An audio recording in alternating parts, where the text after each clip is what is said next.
how are you? Welcome to the Lydia's kitchen. Today I'm gonna show you how to make the easiest and tasty egg rolls with garlic, mayo and parsley and tomatoes. And please don't forget to subscribe and enjoy it.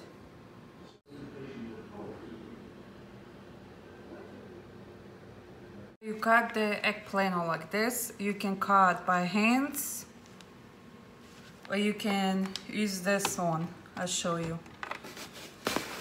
And be careful or cut your hands. So, see? So easy.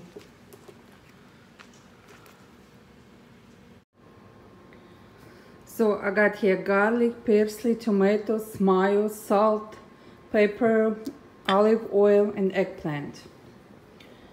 So what I'm gonna do now, I'm gonna put some salt on the eggplant. Then I'm gonna turn them around.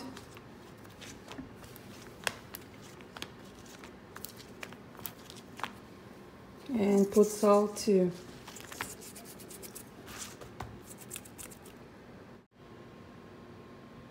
So I took the baking tray and I put my eggplants there, and I put the olive oil on them in both sides.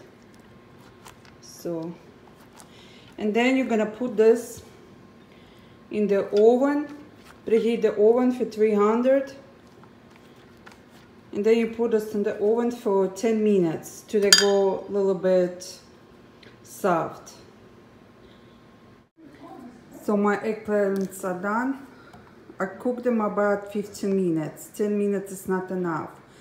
So I let them cool down, and then we're gonna make the fillings for the eggplants. So what you're gonna do now, here I put some in mayonnaise, I put some salt and pepper. The salt and pepper, you have to do it how you like. I don't know how much you like, so you have to put it on how you wanna taste. So salt and pepper for the taste.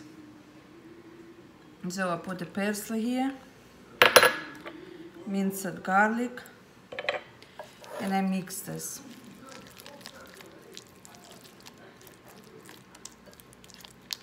And I let it sit like this for 5 minutes. So after 5 minutes, the eggplant is cooled down. So what I'm gonna do now, just gonna take some little bit of the mayo, and you put it like this. And then I cut tomatoes like this. First I cut the circles, and then I cut them half. So you put the tomato right here. No, put it right here. And then you're gonna wrap it like this. Like this. So you're gonna do this with all. Take the eggplant, put some mayo, put some tomato, wrap it, and put it in the plate. And let it sit about in refrigerator for 2 hours, so the mayo and the eggplant can get like the eggplant can suck the juices from the mayo, can get like cooperate. So you do like this, and here we go.